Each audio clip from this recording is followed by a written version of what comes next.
Dr. Singh, how does your executive dentistry program benefit busy professionals?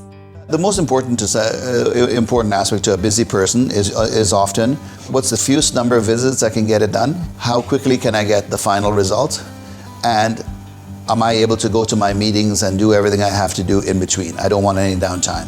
So they want to minimize the downtime and minimize the number of visits and get the best possible solution in the smallest time frame. Computer-guided technology obviously helps us in making this as efficient as possible because there's less downtime or less healing time after computer-guided implants. We have to wait for a lot more soft tissue healing or even bone healing after conventional implants. But with computer-guided implants, there's very little change in the tissues afterwards, and we can go to the final solution much quicker.